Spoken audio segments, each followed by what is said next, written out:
ಓಂ ನಮೋ ಭಗವತೆ ವಾಸುದೇವಾಯ. ಓಂ ನಮೋ ಭಗವತೆ ವಾಸುದೇವಾಯ.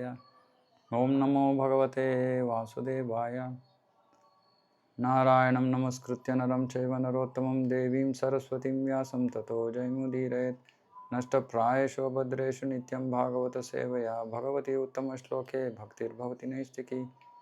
ಓಂ ಅಜ್ಞಾನತಿಮಿರಾಂಧಸ್ಯ ಜ್ಞಾನಾಂಜನಶಲಾಕಯ ಚಕ್ಷುರುನ್ಮಿಲಿತಂ ಯೇನ ತಸ್ಮೈ ಶ್ರೀಗುರವೇ ನಮಃ. ನಮೋ ವಿಷ್ಣುಪಾದಾಯ ಕೃಷ್ಣಪ್ರೇಷ್ಠಾಯ ಭೂತಲೆ ಶ್ರೀಮತೆ ಭಕ್ತಿವೇದಾಂತಸ್ವಾಮಿನಿತಿ ನಾಮಿನೆ. ನಮಸ್ತೆ ಸಾರಸ್ವತಿ ದೇವೆ ಗೌರವಾಣಿ ಪ್ರಚಾರಿಣಿ ನಿರ್ವಿಶೇಷ ಶೂನ್ಯವಾದಿ ಪಾಶ್ಚಾತ್ಯ ದೇಶತಾರಿಣಿ. ಜೈ ಶ್ರೀ ಕೃಷ್ಣ ಚೈತನ್ಯ ಪ್ರಭು ನಿತ್ಯಾನಂದ ಶ್ರೀ ದ್ವೈತ ಗದಾಧರ ಶಿವಾಸಾದಿ ಗೌರ ಭಕ್ತವೃಂದ. ಹರೇ ಕೃಷ್ಣ ಕೃಷ್ಣ ಕೃಷ್ಣ ಹರೇ ಹರೇ, ಹರೇ ರಾಮ ರಾಮ ರಾಮ ಹರೇ ಹರೇ.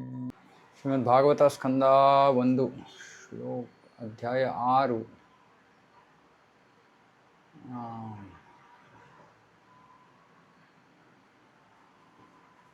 ಇದಾಯ್ತು ಅನ್ಸುತ್ತೆ, 31 ಆಯಿತು. 32.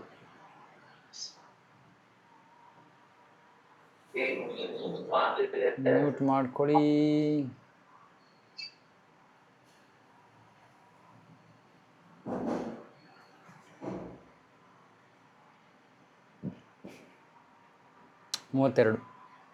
ದೇವದತ್ತಾಮಿಮಾಂ ವೀಣಂ ಸ್ವರಬ್ರಹ್ಮವಿಭೂಷಿತಾಂ ಮೂರ್ಛಯಿತ್ವಾ ಹರಿಕಥಾಂ ಗಾಯಮಾನಶ್ಚರಾಮ್ಯಹಂ. ನಾರದ ಮುನಿಗಳು ಇವಾಗ ತಮ್ಮ ಪ್ರಸ್ತುತ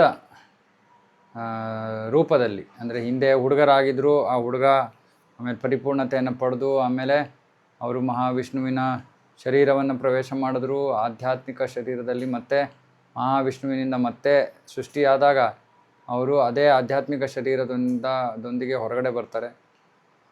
ಮತ್ತು ಹೇಳ್ತಾ ಇದ್ದಾರೆ, ಹೀಗೆ ನಾನು ಸತತವಾಗಿ ಭಗವಂತನ ಗುಣಗಾನ ಮಾಡ್ತಾ ನಾನು ಪ್ರಯಾಣ ಮಾಡ್ತಾ ಇರ್ತೀನಿ. ಮತ್ತು ಗುಣಗಾನವನ್ನು ಮಾಡೋದಕ್ಕೆ ನಾನು ಈ ವೀಣೆಯನ್ನು ಉಪಯೋಗಿಸ್ತೀನಿ. ಈ ವೀಣೆಯ ಶಬ್ದ ಅದು ಅಲೌಕಿಕವಾದ ಶಬ್ದ. ಅದನ್ನು ಭಗವಾನ್ ಕೃಷ್ಣನೇ ನನಗೆ ಕೊಟ್ಟಿದ್ದು ಅಂತ ನಾರದರು ಹೇಳ್ತಾ ಇದ್ದಾರೆ. ಸೊ ಅಲೌಕಿಕ ಸಂದೇಶ, ಅಲೌಕಿಕ ವೀಣೆ ಎಲ್ಲವೂ ಅಲೌಕಿಕ. ಹಾಗಾಗಿ ನಾರದರು ಎಲ್ಲಿ ಬೇಕಾದ್ರೂ ಓಡಾಡ್ಬೋದು, ಸಂಚರಿಸ್ಬೋದು, ಯಾರೂ ಅವರನ್ನು ತಡೆಯೋಂಗಿಲ್ಲ. ಕೃಷ್ಣನೇ ನಾರದರಿಗೆ ವೀಣೆ ಕೊಟ್ಟಿದ್ದು ಅನ್ನೋದನ್ನು ಲಿಂಗ ಪುರಾಣದಲ್ಲಿ ಹೇಳಿದಾರಂತೆ. ಮತ್ತು ಈ ವೀಣೆ ಕೃಷ್ಣನಿಗೆ ಸಮ ಅಂತೆ. ಯಾಕಂದರೆ ಅದು ಅಲೌಕಿಕ ವರ್ಗಕ್ಕೆ ಸೇರಿದ್ದು. ಅಂದರೆ ವೀಣೆ ಭೌತಿಕವಾದದಲ್ಲ. ನಾವು ಇಲ್ಲಿ ಭೌತಿಕ ಜಗತ್ತಿನಲ್ಲಿ ಭೌತಿಕ ವೀಣೆ ನೋಡಿದ್ದೀವಿ, ಆದರೆ ಇದು ಭೌತಿಕ ವೀಣೆ ಅಲ್ಲ, ಇದು ಆಧ್ಯಾತ್ಮ ಅಲೌಕಿಕ ವೀಣೆ. ಹಾಗಾಗಿ ಅದು ಕೃಷ್ಣ ಮತ್ತು ನಾರದರ ವರ್ಗಕ್ಕೆ ಸೇರಿದ್ದು, ಅಂದರೆ ಅಲೌಕಿಕ ವರ್ಗಕ್ಕೆ ಸೇರಿರುವಂಥದ್ದು. ಹಾಗಾಗಿ ಆ ವೀಣೆಯಿಂದ ಬರುವಂಥ ಶಬ್ದ ಕೂಡ ಭೌತಿಕವಾದದ್ದಲ್ಲ, ಅಲೌಕಿಕವಾದದ್ದು. ಅದಕ್ಕೆ ಹೇಳಿದ್ದು, ನಾರದರ ಸಂದೇಶವೂ ಅಲೌಕಿಕವಾದದ್ದು, ಆ ವೀಣೆಯ ಶಬ್ದವೂ ಅಲೌಕಿಕವಾದದ್ದು, ಎಲ್ಲವೂ ಅಲೌಕಿಕವಾದದ್ದು. ಇವಾಗ ಇಲ್ಲಿ ಪ್ರಭುಪಾದರು ಸಂಗೀತದ ಸ್ವರಗಳಿದೆಯಲ್ಲ, ಸಾರೆ ಗಾಮ ಪಾದ ನಿ ಸಾ, ಸಾರೆ ಗಾಮ ಪಾದ ನಿ, ಷಡ್ಜ ಋಷಭ ಗಾಂಧಾರ ಮಧ್ಯಮ ಪಂಚಮ ದೈವತ ನಿಷಾದ ಹೇಳ್ತಾ ಇದ್ದಾರೆ. ಸಾರೆ ಗಾಮ ಪಾದ ನೀ ಇವೂ ಕೂಡ ಅಲೌಕಿಕವಾದವು. ಮತ್ತು ಅವುಗಳನ್ನು ಸೃಷ್ಟಿ ಮಾಡಿರೋದು ಏನಕ್ಕೆ? ಅಲೌಕಿಕ ಹಾಡುಗಳಿಗಾಗಿ ಅವು ಉದ್ದೇಶಿತವಾಗಿರುವಂಥದ್ದು. ಅಂದರೆ ಈ ಹಾಡಿನ ಸ್ವರಗಳನ್ನು ಉಪಯೋಗಿಸ್ಕೊಂಡು ಅಲೌಕಿಕ ಹಾಡುಗಳನ್ನು ಕಟ್ಟಬೇಕು, ಹಾಡಬೇಕು ಅಂತ. ಆದರೆ ಇವತ್ತು ಜನ ಇದನ್ನು ಬೇಡದೇ ಇರೋ ಭೌತಿಕ ಸಿನಿಮಾ ಹಾಡುಗಳು ಕೂಡ ಸಾರೆಗಾಮ ಉಪಯೋಗಿಸ್ತಾರೆ. ಅಂದರೆ ಹಾಡೇ ಅಲೌಕಿಕವಾದ ವಿಷಯದ ಬಗ್ಗೆ ಇರಬೇಕು, ಭಗವಂತನ ಬಗ್ಗೆ ಇರಬೇಕು. ಆ ಭಗವಂತನ ಗುಣಗಾನ ಮಾಡೋದಕ್ಕೆ ಭಗವಂತ ಈ ಸಾರೆಗಮ ಪಾದ ನೀ ಕೊಟ್ಟಿದ್ದು. ಅದ್ರ ಕೂಡ ದುರುಪಯೋಗ ಆಗ್ತಾ ಇದೆ ಇವಾಗ ಭೌತಿಕ ಜಗತ್ತಿನಲ್ಲಿ. ಮತ್ತು ವೀಣೆ ನಾರದರಿಗೆ ಭಗವಂತ ಉಡುಗೊರೆಯಾಗಿ ಕೊಟ್ಟ. ನಾರದರು ಆ ವೀಣೆಯನ್ನು ತಮಗೆ ಯಾವುದು ಬೇರೆ ಲೌಕಿಕ ಕೆಲಸಕ್ಕೋಸ್ಕರ ಉಪಯೋಗಿಸ್ತಾ ಇಲ್ಲ. ಅವ್ರು ಯಾವಾಗಲೂ ಅದನ್ನು ಅದರ ಉದ್ದೇಶಕ್ಕಾಗಿ ಉಪಯೋಗಿಸ್ತಾ ಇದ್ದಾರೆ. ಅದರ ಉದ್ದೇಶ ಏನು? ಭಗವಂತನ ಅಲೌಕಿಕ ಗುಣಗಾನವನ್ನು ಮಾಡೋದಕ್ಕೆ. ಹಾಗಾಗಿ ನಾರದರು ಕೂಡ ಮಹಾಭಕ್ತರು. ಎಲ್ಲವನ್ನೂ ಕೃಷ್ಣನ ಸೇವೆಯಲ್ಲಿ ಬಳಸೋಕ್ಕೆ ಇರೋ ಮನಸ್ಸಿರುವಂತಹ ಭಕ್ತರು. ಅವರ ಗುರುತುಗಳನ್ನು ಅನುಸರಿಸ್ತಾ ಈ ಭೌತಿಕ ಜಗತ್ತಿನಲ್ಲೂ ಕೂಡ ಒಬ್ಬ ಆತ್ಮ ಸಾಕ್ಷಾತ್ಕಾರವನ್ನು ಹೊಂದಿರುವಂತಹ ಆತ್ಮ ಯಾವಾಗಲೂ ಈ ಸ್ವರಗಳನ್ನು ಭಗವಂತನ ಗುಣಗಾನ ಮಾಡೋದಕ್ಕೆ ಉಪಯೋಗಿಸ್ಬೇಕು. ಕೆಲ್ಸಕ್ಕೆ ಬಾರದೇ ಇದ್ದ ವಿಷಯಗಳನ್ನು ಹಾಡೋದಕ್ಕೆ ಅಲ್ಲ.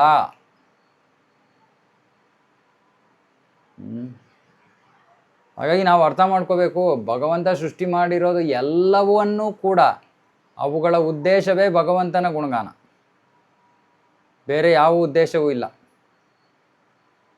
ಅರೆ ನಾವು ಸಾಮಾನ್ಯವಾಗಿ ಭೌತಿಕ ಜಗತ್ತಿನಲ್ಲಿ ಜನರು ಎಲ್ಲದರ ಭೌತಿಕ ಉಪಯೋಗ ಮಾಡ್ಕೋತಾರೆ. ಅಂದರೆ ಆ ಮೂಲ ಒಂದು ವಿಷಯದ ದುರುಪಯೋಗ, ಲೌಕಿಕ ರೀತಿಯಲ್ಲಿ ಬಳಸೋದು ಅಂದರೆ ಅದರ ದುರುಪಯೋಗ. ಶುದ್ಧ ಭಕ್ತರು ಯಾವಾಗಲೂ ಭೌತಿಕ ಜಗತ್ತಿನಲ್ಲಿ ಏನಿದೆಯೋ ಎಲ್ಲವನ್ನೂ ಕೂಡ ಭಗವಂತನ ಸೇವೆಗಾಗಿ ಬಳಸ್ತಾರೆ. ಇವಾಗ ಪ್ರಭುಪಾದರು ಹೇಳ್ತಾ ಇದ್ರು, ನಾವು ಟೈಪ್ ರೈಟರ್ ಯೂಸ್ ಮಾಡ್ತೀವಿ, ಮೈಕ್ರೋಫೋನ್ ಯೂಸ್ ಮಾಡ್ತೀವಿ, ಫ್ಲೈಟ್ ಯೂಸ್ ಮಾಡ್ತೀವಿ, ಕಾರ್ ಯೂಸ್ ಮಾಡ್ತೀವಿ, ಆದರೆ ನಾವು ಯಾವುದು ನಮಗೋಸ್ಕರ ಉಪಯೋಗಿಸಲ್ಲ, ಎಲ್ಲ ನಾವು ಕೃಷ್ಣನ ಸೇವೆಗೋಸ್ಕರ ಉಪಯೋಗಿಸ್ತೀವಿ. ಇದು ಶುದ್ಧ ಭಕ್ತ.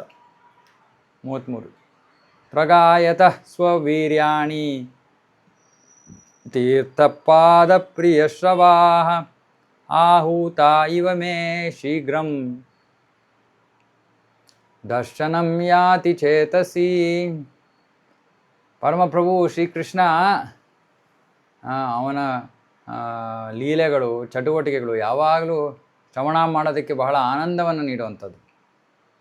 ಅಂತಹ ಭಗವಂತ ನಾನು ಅವನನ್ನು ಕರೆದ್ನೇನೋ ಎಂಬಂತೆ ನಾನು ಅವನ ಗುಣಗಾನ ಮಾಡೋದಕ್ಕೆ ವೀಣೆಯಲ್ಲಿ ಶುರು ಮಾಡಿದ ತಕ್ಷಣ ಅವನು ನನ್ನ ಹೃದಯದಲ್ಲಿ ಪ್ರಕಟ ಆಗಿ ಹೋಗ್ತಾನೆ. ನಾರದರು ವೀಣೆಯನ್ನು ನುಡ್ಸೋಕ್ಕೆ ಶುರು ಮಾಡಿದ ತಕ್ಷಣ ಮತ್ತು ಅವನ ಭಗವಂತನ ಗುಣಗಾನ ಮಾಡೋಕ್ಕೆ ಶುರು ಮಾಡಿದ ತಕ್ಷಣ ನಾರದರೇ ಕೃಷ್ಣನ ಕರೆದರೇನೋ ಎಂಬಂತೆ ಕೃಷ್ಣ ಬಂದು ನಾರದರ ಹೃದಯದಲ್ಲಿ ಕೂತ್ಕೊಂಡು ಬಿಡ್ತಾನಂತೆ. ನಾರದರು ಹೇಳ್ತಾ ಇರೋದು. ಅಂದರೆ ಇಲ್ಲಿ ಪ್ರಭುಪಾದರು ಭಾವಾರ್ಥದಲ್ಲಿ ಬರೀತಾರೆ, ಹಾಗಾಗಿ ಭಗವಂತನ ಅಲೌಕಿಕ ನಾಮ, ರೂಪ, ಗುಣ, ಧ್ವನಿ, ಕಂಪನ ಎಲ್ಲವೂ ಒಂದೇ. ಅಂದರೆ ನಾಮವನ್ನು ಕರೆದ ತಕ್ಷಣ ಭಗವಂತ ಇದ್ದಾನೆ, ಲೀಲೆಗಳ ವರ್ಣನೆ ಮಾಡಿದ ತಕ್ಷಣ ಅಲ್ಲಿ ಭಗವಂತ ಇದ್ದಾನೆ.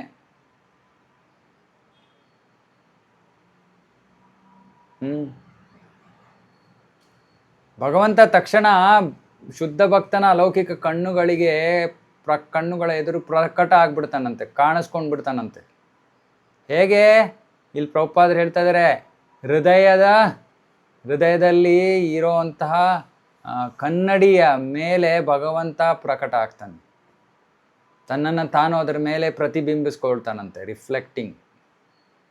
ಇದು ಆಧ್ಯಾತ್ಮಿಕ ದೂರದರ್ಶನ ಅಂತ ಪ್ರಭುಪಾದರು ಬರೀತಾ ಇದ್ದಾರೆ ನೋಡಿ. ಇದು ಶುದ್ಧ ಭಕ್ತ ಯಾವಾಗ ಭಗವಂತನ ಕುರಿತಾದ ಭಗವಂತನ ನಾಮ, ಗುಣ, ಲೀಲೆಗಳ ವರ್ಣನೆಯನ್ನು ಶುರು ಮಾಡ್ತಾನೋ ಅಥವಾ ಸ್ಮರಣೆಯನ್ನು ಶುರು ಮಾಡ್ತಾನೋ, ತಕ್ಷಣ ಭಗವಂತ ಆ ಶುದ್ಧ ಭಕ್ತನ ಹೃದಯದ ಕನ್ನಡಿಯ ಮೇಲೆ ತನ್ನನ್ನು ತಾನು ಪ್ರಕಟ ಮಾಡ್ಕೊಂಡ್ಬಿಡ್ತಾನೆ. ಅಂದರೆ ಹೃದಯದಲ್ಲಿ ನೋಡೋದು. ಮಾಧ್ಯಮ ಆಧ್ಯಾತ್ಮಿಕ ದೂರದರ್ಶನ, ಲೌಕಿಕವಾದ ದೂರದರ್ಶನ ಅಲ್ಲ, ಇದು ಆಧ್ಯಾತ್ಮಿಕ ದೂರದರ್ಶನ. ಅಂದರೆ ಆಧ್ಯಾತ್ಮಿಕ ಟೆಲಿವಿಷನ್.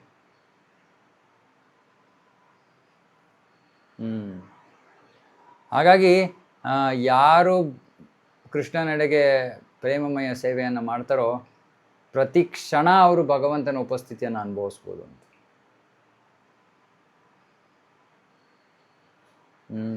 ಕಾರಣ ಏನು? ಪ್ರಭುಪಾದರು ಹೇಳ್ತಾರೆ, ಸಾಮಾನ್ಯವಾದ ಒಂದು ಮನೋಭಾವ, ಯಾವ್ದಾದ್ರು ಒಬ್ಬ ವ್ಯಕ್ತಿಯ ಬಗ್ಗೆ ಇನ್ನೊಬ್ಬರು ಹೊಗಳ್ತಾ ಇದ್ದಾರೆ ಅಥವಾ ಅವರು ಗುಣಗಾನ ಮಾಡ್ತಾ ಇದ್ದಾರೆ, ಯಾರ ಬಗ್ಗೆ ಗುಣಗಾನ ಮಾಡ್ತಾ ಇದ್ದಾರೆ ಅವ್ರಿಗೆ ಸಂತೋಷ ಆಗುತ್ತೆ. ಈ ಪ್ರವೃತ್ತಿ ಸಾಮಾನ್ಯ ಜನರಲ್ಲಿ ಯಾಕಿರೋದು? ಯಾಕಂದರೆ ಅದು ಭಗವಂತನಲ್ಲೂ ಇದೆ. ಹಾಗಾಗಿ ಅವನಿಗೂ ಕೂಡ ಅವನ ಭಕ್ತರು ಅವನ ಗುಣಗಾನ ಮಾಡಿದಾಗ ಭಗವಂತನಿಗೂ ಕೂಡ ಸಂತೋಷ ಆಗುತ್ತೆ, ಭಗವಂತ ಕೂಡ ಅದರಿಂದ ಆಕರ್ಷಿತನಾಗ್ತಾನೆ. ಅದರಲ್ಲೇನು ಆಶ್ಚರ್ಯ ಪಡಬೇಕಾಗಿರುವಂಥ ಯಾವ ವಿಷಯ ಇಲ್ಲ. ಯಾಕಂದರೆ ಅದು ಭೌತಿಕ ಜಗತ್ತಿನಲ್ಲಿದೆ, ಅಂದರೆ ಅದು ಕೃಷ್ಣನಲ್ಲಿದೆ. ಮತ್ತು ಅವನು ಪರಾತ್ಪರ, ಅವನು ಏನು ಬೇಕಾದ್ರೂ ಮಾಡ್ಬೋದು. ಹಾಗಾಗಿ ಅವನು ತನ್ನ ಚಿತ್ರದಲ್ಲೂ ಕೂಡ ಪ್ರಕಟ ಆಗ್ಬೋದು, ಅಥವಾ ತನ್ನ ಗುಣಗಾನದಲ್ಲೂ ಕೂಡ ಪ್ರಕಟ ಆಗ್ಬೋದು. ಯಾಕಂದರೆ ಗುಣಗಾನನೂ ಅಲೌಕಿಕ, ಅವನು ಅಲೌಕಿಕ.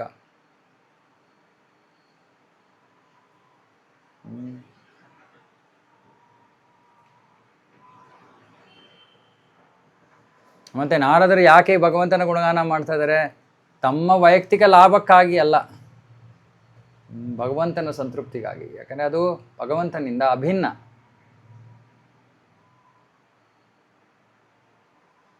ಹೀಗೆ ಭಗವಂತನ ಉಪಸ್ಥಿತಿಯಲ್ಲಿ ನಾರದರು ಹೊರಟೋಗ್ಬಿಡ್ತಾರೆ. ಸುಮ್ಮನೆ ಕೀರ್ತನೆ ಮಾಡೋದ್ರಿಂದ ಭಗವಂತನ ಜೊತೆ ಇದ್ದುಬಿಡ್ತಾರೆ ನಾರದರು.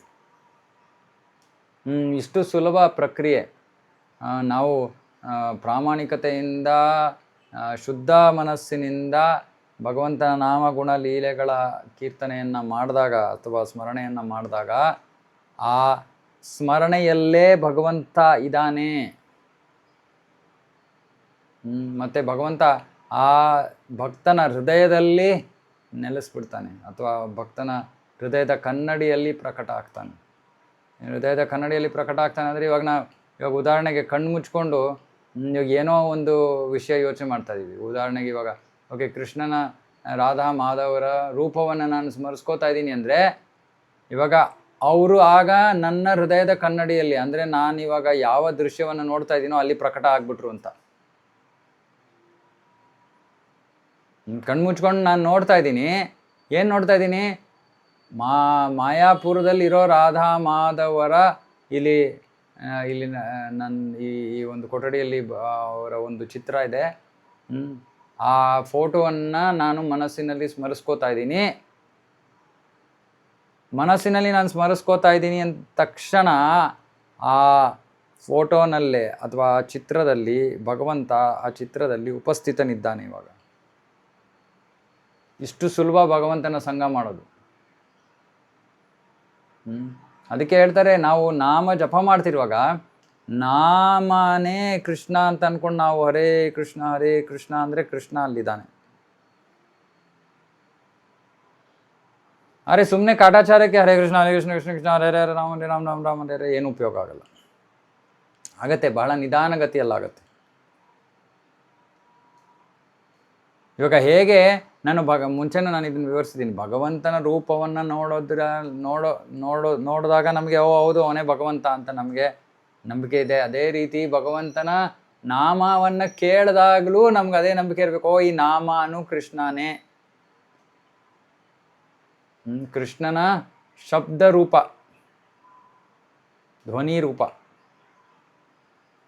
ಹೀಗೆ ನಾವು ಪ್ರತಿ ಕ್ಷಣ ಭಗವಂತನ ಸಂಘದಲ್ಲಿ ಇರ್ಬೋದು. ಆದರೆ ಶುದ್ಧ ಭಕ್ತರಿಗೆ ಕೇವಲ ಈ ಹೃದಯದಲ್ಲಿ ಪ್ರಕಟ ಆಗೋ ಭಗವಂತ ಬೇಡ, ಅವ್ರಿಗೆ ನೇರವಾಗಿ ಕಣ್ಣೆದುರಿಗೆ ಪ್ರಕಟ ಆಗೋ ಭಗವಂತ ಬೇಕು.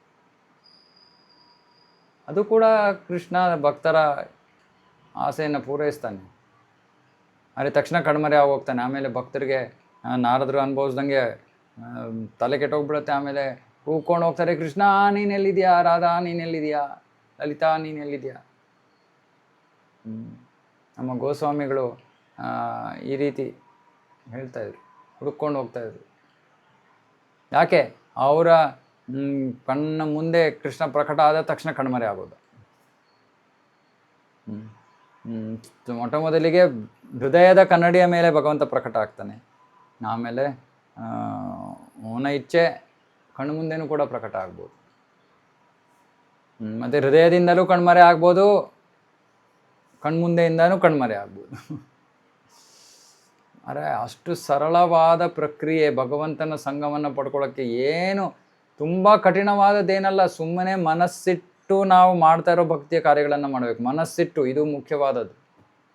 ಮನಸ್ಸಿಡಬೇಕು ಅಂದರೆ ಮನಸ್ಸಿಡೋದಂದ್ರೆ ಏನರ್ಥ? ಇವಾಗ ನಾನು ರಾಧಾಕೃಷ್ಣ ಶ್ರೀ ವಿಗ್ರಹವನ್ನು ನಾನು ನೆನೆಸ್ಕೋಬೇಕಂದ್ರೆ ನನ್ನ ಮನಸ್ಸು, ನಾನು ಈ ಸ್ಮರಣೆಯಲ್ಲಿ ಇಟ್ಟರೆ ತಾನೇ ನನಗೆ ರಾಧಾಕೃಷ್ಣರ ಚಿತ್ರ ಕಣ್ಮುಂದೆ ಬರೋದು. ಆ ಮನಸ್ಸು ಇಟ್ಟ ತಕ್ಷಣ ರಾಧಾಕೃಷ್ಣ ನನ್ನ ಕಣ್ಮುಂದೆ ಬಂದ ತಕ್ಷಣ ಅದು ಭಗವಂತನೇ. ಏನು, ಭಗವಂತ ಅಲ್ಲೇ ಉಪಸ್ಥಿತನಿದ್ದಾನೆ. ಅದೇ ರೀತಿ ನಾಮ ಕೃಷ್ಣ, ಕೃಷ್ಣ ಇದ್ದಾನೆ. ಇದು ನಮ್ಮ ಆಧ್ಯಾತ್ಮಿಕ ಪ್ರಕ್ರಿಯೆ. ಅದಕ್ಕೆ ಈ ತತ್ವಗಳನ್ನು ನಾವು ಅರ್ಥ ಮಾಡ್ಕೊಳ್ಳದೆ ಭಕ್ತಿಯನ್ನು ಮಾಡಿದ್ರೆ ಕೆಲವೊಮ್ಮೆ ಅದು ಸುಮ್ಮನೆ ಚಟುವಟಿಕೆ ಆಗೋಗುತ್ತೆ. ಅದಕ್ಕೆ ಪ್ರಭುಪಾದರು ಹಿಂದಿನ ಭಾವಾರ್ಥಗಳು ಹೇಳಿದ್ರಲ್ಲ, ಎಲ್ಲ ಭಕ್ತಿ ಸೇವೆಯ ಚಟುವಟಿಕೆಯೊಂದಿಗೆ ಹರಿಕೃಷ್ಣ ಮಹಾಮಂತ್ರದ ಜಪ ಅಥವಾ ಭಗವಂತನ ಕುರಿತಾದ ಶ್ರವಣ ಇವೆಲ್ಲ ಆಗಬೇಕು. ಉದಾಹರಣೆಗೆ ಯಾರೋ ತರಕಾರಿ ಕಟ್ ಮಾಡ್ತಾ ಕೂತಿದ್ದಾರೆ, ಅವಾಗ ಕೆಲ್ಸಕ್ಕೆ ಬಾರ್ದೇ ಇದು ಮಾತಾಡಬಾರ್ದು. ಯಾಕೆ? ಆ ತರಕಾರಿ ಕಟ್ ಮಾಡ್ತಾ ಇರೋದು ಭಗವಂತನಿಗೆ. ಆ ಪ್ರಜ್ಞೆಯನ್ನು ನಾವು ಬೆಳೆಸ್ಕೊಳ್ಳೋಕ್ಕೆ ಉದಾಹರಣೆಗೆ ಒಂದು ಕೀರ್ತನೆ ಹಾಕೋಬೋದು, ಒಂದು ಪ್ರವಚನ ಹಾಕೋಬೋದು. ಅವಾಗ ಏನಾಗತ್ತೆ, ಭಗವಂತನ ಉಪಸ್ಥಿತಿಯಲ್ಲಿ ಹೀಗೆ ನಾವು 24 ಗಂಟೆ ಅಂದರೆ ಇವಾಗ ಸದ್ಯಕ್ಕೆ ನಾವು ನಿದ್ದೆ ಮಾಡೋ ಸಮಯವನ್ನು ಬಿಟ್ಟು ಆ ನಿದ್ದೆ ಮಾಡೋ ಸಮಯದಲ್ಲೂ ಕೂಡ ಭಗವಂತ ಪ್ರಕಟ ಆಗ್ತಾನೆ.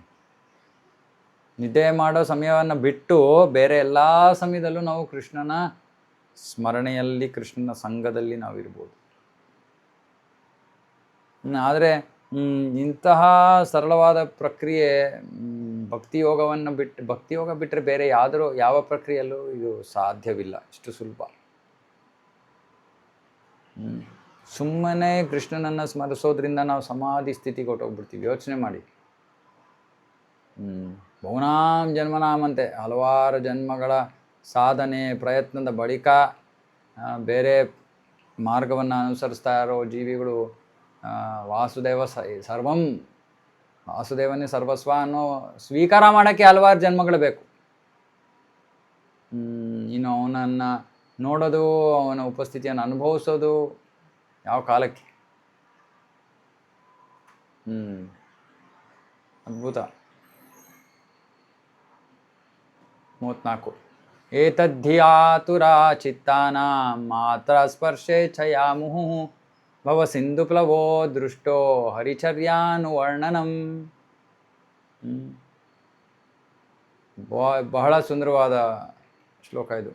ಏತದ್ಹಿ ಆತುರ ಚಿತ್ತಾನಾಂ ಅಂದರೆ ಯಾರ ಮನಸ್ಸು ಯಾವಾಗಲೂ ಕಾಳಜಿ ಆತಂಕದಿಂದ ತುಂಬೋಗ್ಬಿಟ್ಟಿದೆಯೋ. ಯಾಕೆ? ಮಾತ್ರ ಸ್ಪರ್ಶ ಇಚ್ಛೆಯ, ಮಾತ್ರ ಅಂದರೆ ಇಂದ್ರಿಯ ಭೋಗದ ವಸ್ತುಗಳು, ಸ್ಪರ್ಶ ಅಂದರೆ ಇಂದ್ರಿಯ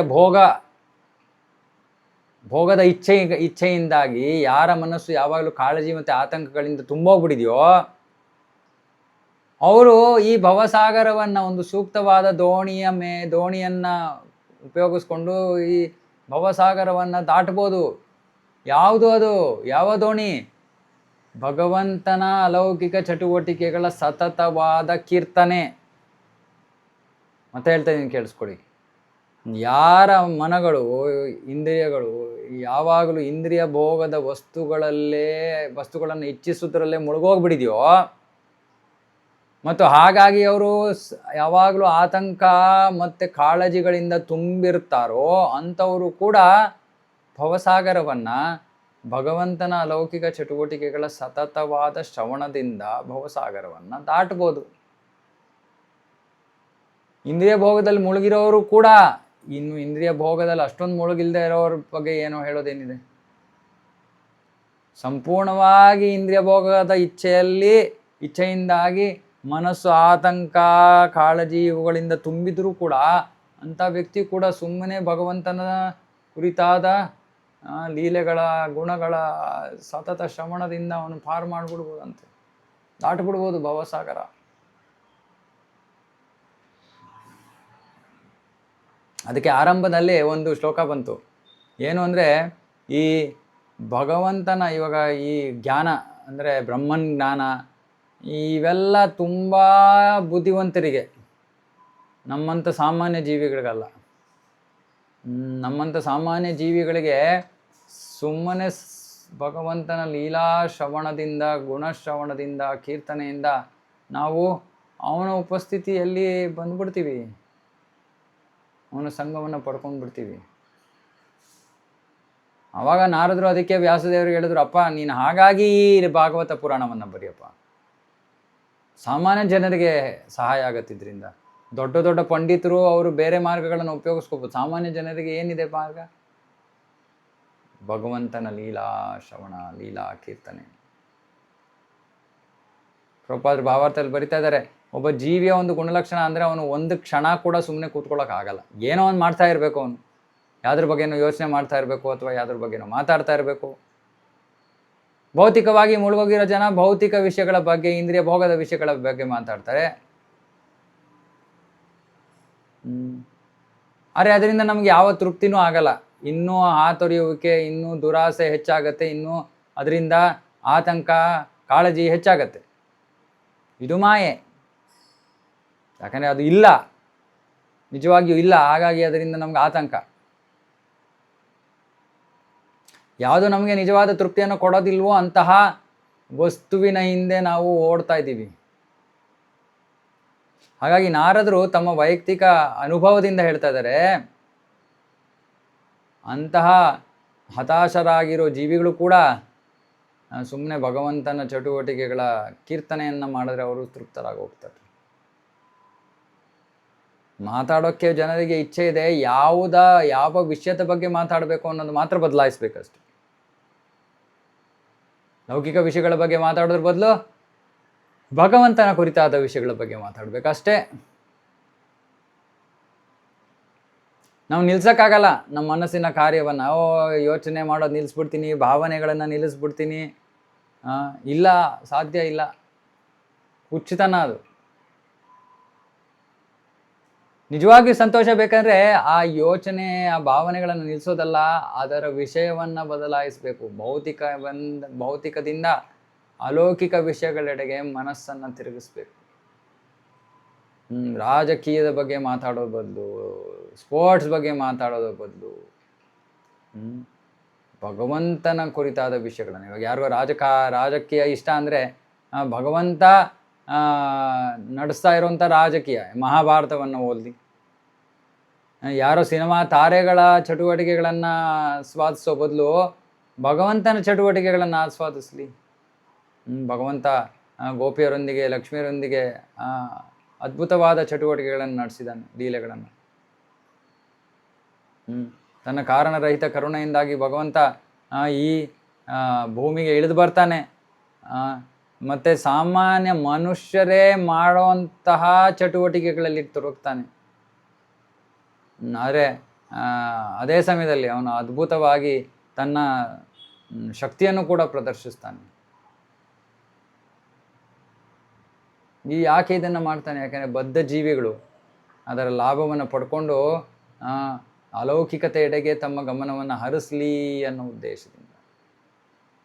ಹಾಗೆ ಮಾಡೋದ್ರಿಂದ ಆ ಬದ್ಧ ಜೀವಿ ಕ್ರಮೇಣವಾಗಿ ಅಲೌಕಿಕ ಸ್ತರಕ್ಕೆ ಏರ್ತಾನೆ. ಮತ್ತು ಆಗ ಈ ಭವಸಾಗರವನ್ನು, ಅಜ್ಞಾನ ಸಾಗರವನ್ನು ದಾಟಿಬಿಡ್ತಾನೆ. ಅಜ್ಞಾನ ಸಾಗರವೇ ಅಥವಾ ಯಜ್ಞಾನವೇ ದುಃಖಕ್ಕೆ ಮೂಲ. ಇದು ನಾರದರ ವೈಯಕ್ತಿಕ ಅನುಭವ. ನಾವು ಕೂಡ ಈ ಮಹರ್ಷಿಗಳ, ಭಗವಂತನ ಅಚ್ಚುಮೆಚ್ಚಿನ ಭಕ್ತರಾದ ನಾರದರ ಹೆಜ್ಜೆ ಗುರುತುಗಳಲ್ಲಿ ನಾವು ನಡೆದ್ರೆ ನಾವು ಕೂಡ ಇದನ್ನೇ ಅನುಭವಿಸ್ಬೋದು. ಅಂದರೆ ಭಗವಂತನ ಉಪಸ್ಥಿತಿಯನ್ನು ಅನುಭವಿಸ್ಬೋದು ನಾವು. ಪರಿಪೂರ್ಣತೆ ಹಂತಕ್ಕೆ ನಾವು ಬರಬಹುದು, ಕಷ್ಟ ಅಲ್ಲ. ಹಾಗಾಗಿ ಭಾಗವತ ನೋಡಿ ಮತ್ತೆ ಮತ್ತೆ ಕೇಳ್ತಾ ಇದೀವಿ ನಾವು, ಭಗವಂತನ ಕುರಿತಾದ ಗುಣಗಾನ ಶ್ರವಣ. ಎಲ್ಲಿದೆ ಭಗವಂತನ ಕುರಿತಾದ ವಿಷಯ? ಅಮಲ ಪುರಾಣ, ಭಾಗವತ ಪುರಾಣದಲ್ಲಿದೆ. ಅದನ್ನು ಇವಾಗ ಓದ್ತಾ ಇದ್ದೀವಿ, ಅದನ್ನೇ ಓದ್ತಾ ಇರಬೇಕು. ಈ ದೇಹವನ್ನು ತ್ಯಜಿಸೋ ತನಕ ನಮ್ಗೆ ಇದೇ ಕೆಲಸ, ಕೃಷ್ಣನ ಕುರಿತಾದ ಶ್ರವಣ. ಅರೆ ನಾವು ಇನ್ನೊಂದು ಸ್ವಲ್ಪ ಮರಿತಾ ಇದ್ದಂತೆ ಇವಾಗ ಎಲ್ಲ ಕೃಷ್ಣನ ಎಲ್ಲ ವಿಷಯಗಳನ್ನು ಕೇಳ್ತೀವಿ. ಆಮೇಲೆ ಕೃಷ್ಣನ ಕೆಲ ವಿಷಯಗಳು ನಮ್ಮ ಮನಸ್ಸನ್ನು ಜಾಸ್ತಿ ಆಕರ್ಷಿಸುತ್ತೆ. ಯಾರಿಗೋ ಕೃಷ್ಣನ ಬಾಲ್ಯ ಲೀಲೆಗಳು ಜಾಸ್ತಿ ಆಕರ್ಷಿಸ್ಬೋದು, ಯಾರಿಗೋ ಇನ್ನೇನೋ ಆಕರ್ಷಿಸ್ಬೋದು.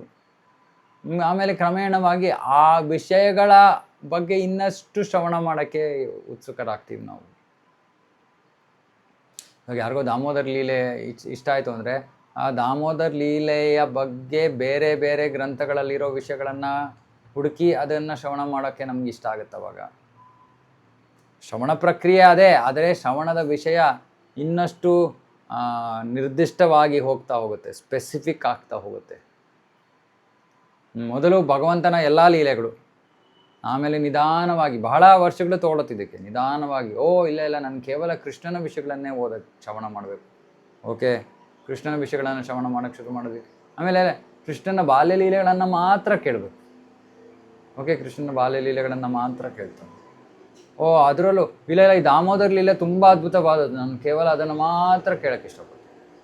ಆದರೆ ಇದನ್ನೆಲ್ಲ ಇವಾಗ ಮಾಡೋದಲ್ಲ, ಇದು ಮುಂದಿನ ಹಂತವನ್ನು ನಾನು ಹೇಳ್ತಾ ಇದ್ದೀನಿ. ಅದಕ್ಕೆ ಗುರುಗಳ ಮಾರ್ಗದರ್ಶನ ಇರಬೇಕು. ನಮಗೆ ಇಷ್ಟ ಬಂದಂಗೆ ನಾವು ಮಾಡೋಂಗಿಲ್ಲ. ಆದರೆ ಇದು ಶ್ರವಣ ಪ್ರಕ್ರಿಯೆ ಮುಂದುವರಿಯುತ್ತೆ. ಶ್ರವಣದ ವಿಷಯ ಸ್ವಲ್ಪ ಸ್ವಲ್ಪ ಬದಲಾಗ್ತಾ ಹೋಗುತ್ತೆ, ನಿರ್ದಿಷ್ಟವಾಗ್ತಾ ಹೋಗುತ್ತೆ. ಓಕೆ,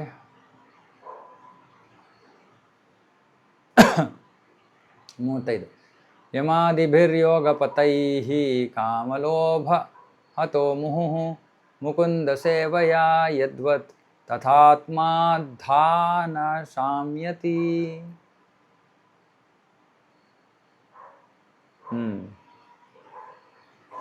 ನೋಡಿ, ಒಂದು ಮುಖ್ಯವಾದ ವಿಷಯ ಹೇಳ್ತಾ ಇದ್ದಾರೆ ನಾರದರು.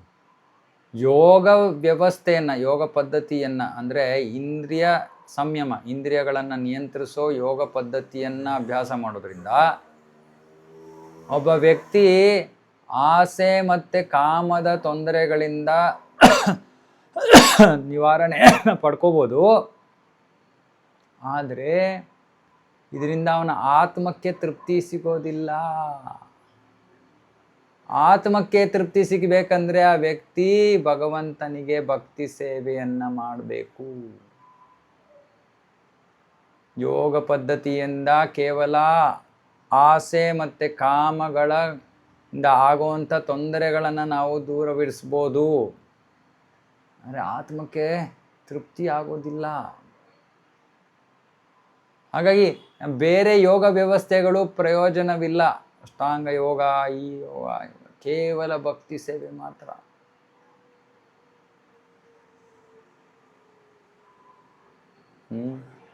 ಅಂದರೆ ಅಷ್ಟಾಂಗ ಯೋಗದಿಂದ ಇಂದ್ರಿಯಗಳನ್ನು ನಿಯಂತ್ರಿಸ್ಬೋದು.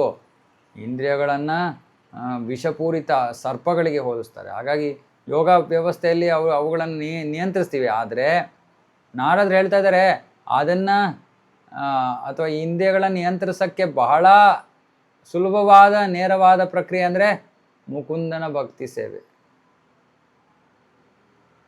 ಅವರು ತಮ್ಮ ಅನುಭವದಿಂದ ಹೇಳ್ತಾ ಇದ್ದಾರೆ. ಇದು ಬೇರೆ ಆ ಇಂದ್ರಿಯಗಳನ್ನು ನಿಯಂತ್ರಿಸೋ ಬೇರೆ ಪ್ರಕ್ರಿಯೆಗಳಿಗಿಂತ ಬಹಳ ಪ್ರಭಾವಕಾರಿ.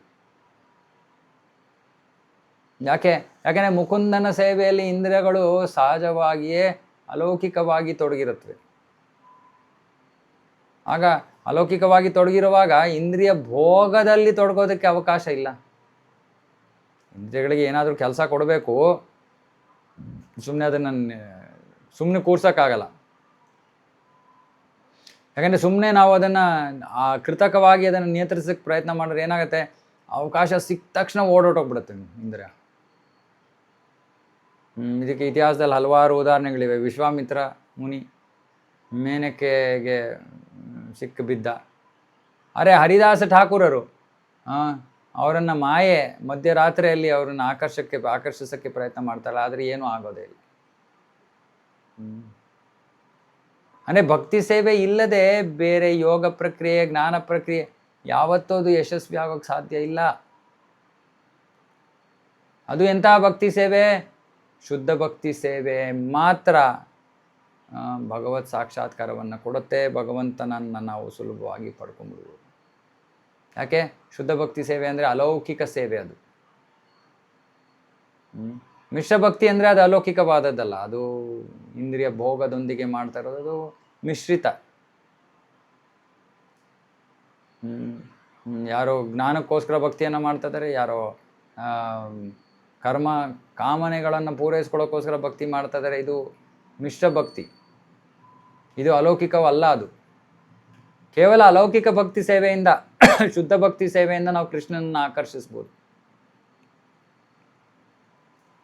ಸೊ ಇವೆಲ್ಲ ವಿಷಯಗಳನ್ನು ನಾವು ಕ್ರಮೇಣವಾಗಿ ಭಾಗವತದಲ್ಲಿ ಅಧ್ಯಯನ ಮಾಡ್ತೀವಿ. ಶುದ್ಧ ಭಕ್ತಿ ಸೇವೆ, ಮಿಶ್ರ ಭಕ್ತಿ ಸೇವೆ. ಆದರೆ ಒಂದು ತಿಳ್ಕೊಳ್ಳಿ, ಬೇರೆ ಯಾವುದರಿಂದಲೂ ಆತ್ಮ ತೃಪ್ತಿಯನ್ನು ಪಡೆಯೋದಿಲ್ಲ. ಜಯಾತ್ಮ ಸುಪ್ರಸೀದತಿ. ಯಾವ್ದ್ರಿಂದ? ಭಕ್ತಿ ಯೋಗೇನ.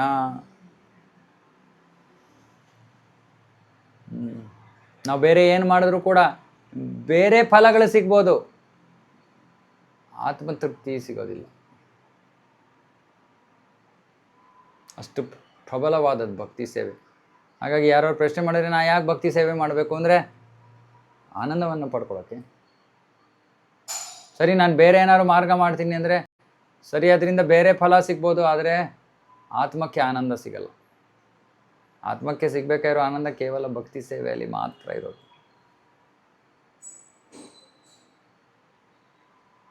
ಶ್ಲೋಕ 36. ಸರ್ವಂ ತದ್ದಿದಮಾಖ್ಯಾತಂ ಯತ್ಪೃಷ್ಟೋಹಂ ತ್ವಯಾ ನಘ ಜನ್ಮ ಕರ್ಮ ರಹಸ್ಯಂ ಮೇ ಭವತಶ್ಚಾತ್ಮತೋಷಣಂ. ನಾರದರು ತಮ್ಮ ನಿರೂಪಣೆಯನ್ನು ಮುಗಿಸ್ತಾ ಇದ್ದಾರೆ. ಓ ವ್ಯಾಸದೇವ, ನೀನು ಎಲ್ಲ ಪಾಪಗಳಿಂದ ಮುಕ್ತನಾಗಿದೆಯಾ, ಹಾಗಾಗಿ ನಾನು ನನ್ನ ಜನ್ಮದ ಚಟುವಟಿಕೆಗಳನ್ನು ನಾನು ನಿನಗೆ ವಿವರಿಸಿದ್ದೀನಿ. ನೀನು ಕೇಳಿದ್ದಕ್ಕೆ ಇದೆಲ್ಲದರಿಂದನೂ ನೀನು ಕೂಡ ವೈಯಕ್ತಿಕ ತೃಪ್ತಿಯನ್ನು ಅನುಭವಿಸ್ತೀಯಾ.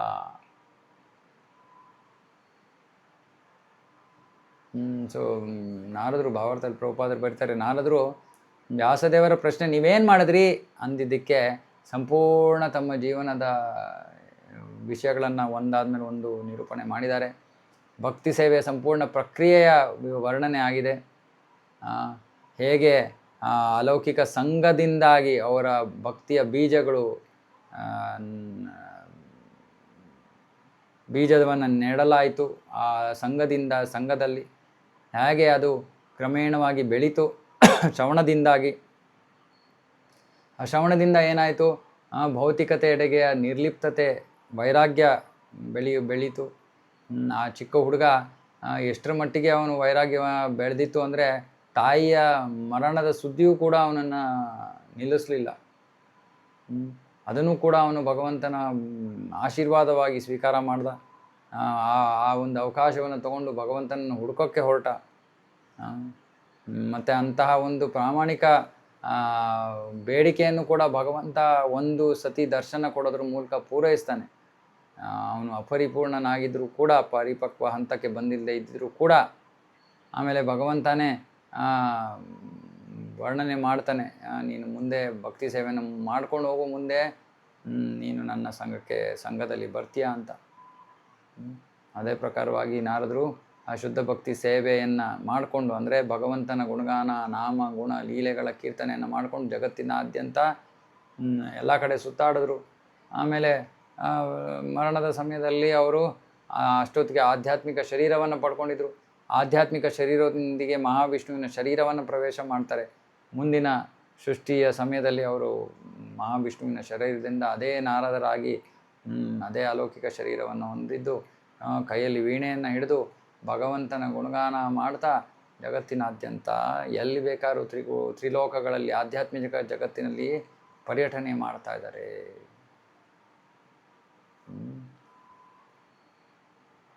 ಅದೇ ಪ್ರಭುಪಾದರು ಬರಿತಾ ಇದ್ದಾರೆ, ಅಲೌಕಿಕ ಶರೀರದಿಂದ ಮಾತ್ರ ಒಬ್ಬ ವ್ಯಕ್ತಿ ಅಲೌಕಿಕ ಕ್ಷೇತ್ರವನ್ನು ಪ್ರವೇಶ ಮಾಡ್ಬೋದು. ಅಂದರೆ ಒಬ್ಬ ಶುದ್ಧ ಭಕ್ತನಲ್ಲದೆ ಬೇರೆ ಯಾರೂ ಕೂಡ ಭಗವಂತನ ಸಾಮ್ರಾಜ್ಯವನ್ನು ಪ್ರವೇಶ ಮಾಡೋಕ್ಕಾಗಲ್ಲ. ಈ ಎಲ್ಲ ವಿಷಯಗಳನ್ನು ನಾರದರು ತಾವೇ ತಮ್ಮ ಶಿಷ್ಯರಾದ ವ್ಯಾಸದೇವರಿಗೆ ವಿವರಿಸಿದ್ದಾರೆ. ಹಾಗಾಗಿ ಇಂತಹ ಒಂದು ಅಧಿಕಾರಿಯಿಂದ ನಾವು ಈ ಭಕ್ತಿಯಲ್ಲಿ ಮಾಡ್ಬೋದಾದಂಥ ಪ್ರಗತಿಯ ಬಗ್ಗೆ ನಾವು ಶ್ರವಣ ಮಾಡಿದಾಗ ನಮಗೆ ಸ್ವಲ್ಪ ಗೊತ್ತಾಗುತ್ತೆ, ಓ ನಾನು ಈ ರೀತಿ ಮುಂದುವರಿಬೋದು, ನಾನು ಈ ರೀತಿ ಪರಿಪೂರ್ಣತೆಯನ್ನು ಪಡ್ಕೋಬೋದು. ಮತ್ತು ಇಂಥ ವಿಷಯಗಳನ್ನು ವೇದಗಳಲ್ಲೂ ಕೂಡ ವರ್ಣನೆ ಮಾಡಿಲ್ಲ. ಇಂಥ ವಿಷಯಗಳನ್ನು ವೇದ ಉಪನಿಷತ್ತುಗಳಲ್ಲಿ ಎಲ್ಲ ಪರೋಕ್ಷವಾದ ಹಿಂಟ್, ಸುಮ್ಮನೆ ಸುಳಿವು ಕೊಡ್ತಾ ಇದ್ದಾರೆ ಅಷ್ಟೇ. ಭಗವಂತ ಹಿಂಗೆ, ಭಗವಂತನ ಜೊತೆಗೆ ಸಂಬಂಧ ಹಿಂಗೆ, ಪರಿಪೂರ್ಣತೆ ಹಿಂಗೆ, ಆದರೆ ಆಳವಾದ ವಿವರಣನೆ ಇಲ್ಲ, ಯಾವುದನ್ನು ನೇರವಾಗಿ ವರ್ಣಿಸಿಲ್ಲ. ಹಾಗಾಗಿ ಭಾಗವತವನ್ನು ಆ ವೈದಿಕ ವಿಷಯಗಳ ಪರಿಪಕ್ವ ಫಲ ಅಂತ ನಾವು ಆಗಲೇ ಇದರಲ್ಲಿ ಓದಿದ್ವಿ, ಮಂಗಳಾಚರಣದಲ್ಲಿ.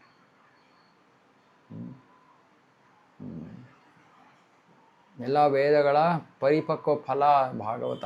ಆ ವೇದಗಳಲ್ಲಿ ಇಲ್ಲದೆ ಇರೋ ವಿಷಯವನ್ನು ಕೂಡ ವೇದಗಳಲ್ಲಿ ಈ ಎಲ್ಲ ವಿಷಯಗಳನ್ನು ಪರೋಕ್ಷವಾಗಿ ಇಂಡೈರೆಕ್ಟಾಗಿ ಹೇಳಿದ್ದಾರೆ. ಆದರೆ ಅದೇ ವಿಷಯಗಳನ್ನು ನೇರವಾಗಿ ವ್ಯಾಸದೇವರು ಭಾಗವತದಲ್ಲಿ ಪ್ರಸ್ತುತಪಡಿಸಿದ್ದಾರೆ. ಅದಕ್ಕೆ ಕಾರಣ ನಾರದರ ಪ್ರೇರಣೆ, ನಾರದರ ಮಾರ್ಗದರ್ಶನ, ಅವರ ಜೀವನದ ಉದಾಹರಣೆ, ಇವೆಲ್ಲವೂ ಕೂಡ ಪ್ರೇರಣೆಯಾಗಿ ವ್ಯಾಸದೇವರು ಈ ಭಾಗವತವನ್ನು ಪ್ರಸ್ತುತಪಡಿಸ್ತಾರೆ. ಸೂತ ಗೋಸ್ವಾಮಿಯವರು ಹೇಳ್ತಾ ಇದ್ದಾರೆ, ಸೂತ ಉವಾಚ ಏವಂ ಸಂಭಾಷ್ಯ ಭಗವಾನ್ ನಾರದೋ ವಾಸವಿ ಸುತಂ ಆಮಂತ್ರ್ಯ ವೀಣಂ ರಣಯಂ ಯಯೌ ಯಾದೃಚ್ಛಿಕೋ ಮುನಿ.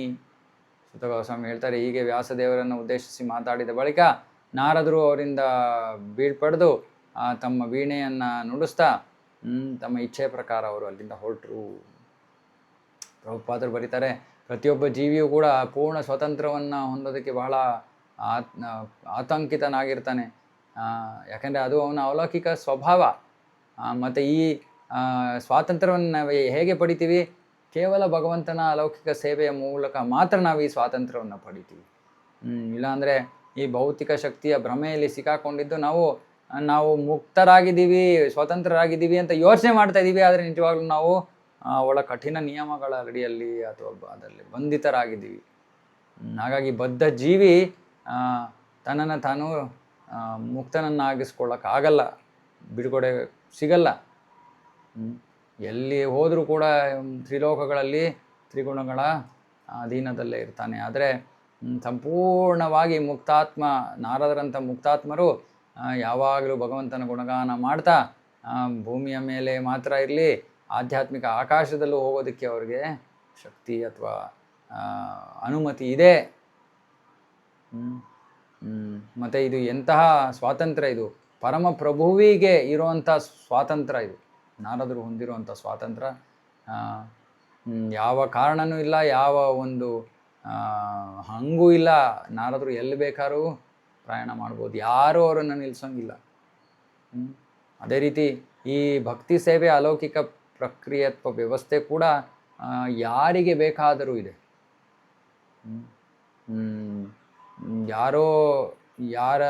ಯಾರಿಗೆ ಆಸಕ್ತಿ ಇದೆಯೋ ಭಕ್ತರ ಸಂಘವನ್ನು ಮಾಡ್ತಾರೆ. ಆ ಭಕ್ತರ ಸಂಘವೂ ಕೂಡ ಎಲ್ಲರಿಗೂ ಆಗಿಯೂ ಇದೆ. ಅದನ್ನು ಪಡ್ಕೊಳ್ಳೋ ಭಾಗ್ಯ ಯಾರಿಗಾರು ಸಿಕ್ಕಿದ್ರೆ ಆವಾಗ ಅವರು ಪುಣ್ಯಜೀವಿಗಳು. ಅಥವಾ ಸಾವಿರಾರು ಜನ್ಮಗಳಲ್ಲೂ ಕೂಡ ಯಾರಿಗೋ ಭಕ್ತರ ಸಂಘ ಸಿಗದೇ ಇರ್ಬೋದು. ಹಾಗಾಗಿ ಎಲ್ಲ ಭಕ್ತಿ ಸೇವೆ ಎಲ್ಲ ಕ್ಷೇತ್ರಗಳಲ್ಲೂ ನಾವು ನೋಡಿದ್ರೆ ಎಲ್ಲ ಅಂಶಗಳಲ್ಲೂ ಆ ಸ್ವಾತಂತ್ರ್ಯವಿದೆ. ಆ ಸ್ವಾತಂತ್ರ್ಯ, ಅಲ್ಪ ಸ್ವಾತಂತ್ರ್ಯದ ದುರುಪಯೋಗದಿಂದ ನಾವು ಭೌತಿಕ ಜಗತ್ತಿನಲ್ಲಿ ಸಿಕ್ಕಾಕೊಂಡಿದ್ದೀವಿ. ಅದರ ಸದುಪಯೋಗದಿಂದ ನಾವು ಭಗವದ್ಧಾಮಕ್ಕೆ ಹೊರಟೋಗ್ತೀವಿ. ಮತ್ತು ನಾವು ನಮ್ಮ ಸ್ವಾತಂತ್ರ್ಯವನ್ನು ಯಾವಾಗ ತ್ಯಜಿಸ್ತೀವಿ? ದೀಕ್ಷಾಕಾಲೇ ಭಕ್ತಕರೇ ಆತ್ಮಸಮರ್ಪಣೆ. ದೀಕ್ಷೆಯ ಕಾಲದಲ್ಲಿ ನಾವು ನಮ್ಮ ಅಲ್ಪ ಸ್ವಾತಂತ್ರ್ಯವನ್ನು ತ್ಯಜಿಸ್ತೀವಿ, ಗುರುಗಳ ಆದೇಶದ ಪ್ರಕಾರ ಜೀವನ ನಡೆಸೋದಕ್ಕೆ ಒಪ್ಕೋತೀವಿ. ಈ ಸ್ವಾತಂತ್ರ್ಯವನ್ನು ತ್ಯಜಿಸದೆ ಅಂದರೆ ನಾನು ಪ್ರತಿ ಒಂದು ವಿಷಯದಲ್ಲೂ ಭಗವಂತನ ಮೇಲೆ ಅವಲಂಬಿತನಾಗಿದ್ದೀನಿ ಅಂತಲ್ಲ. ಆದರೆ ಆ ಗುರುಗಳ ಮಾರ್ಗದರ್ಶನದ ಪ್ರಕಾರವಾಗಿ ನಡಿತೀವಿ. ಮತ್ತು ಯಾವುದು ನಮ್ಮ ಕೈಯಲ್ಲಿ ಆಗುವಂಥ ವಿಷಯಗಳನ್ನು ನಾವು ಮಾಡ್ತೀವಿ, ಯಾವುದು ನಮ್ಮ ಕೈಯನ್ನು ಮೀರಿರುವಂಥ ವಿಷಯಗಳಿದೆಯೋ ಅದನ್ನು ಭಗವಂತನಿಗೆ ಬಿಟ್ಟುಬಿಡ್ತೀವಿ.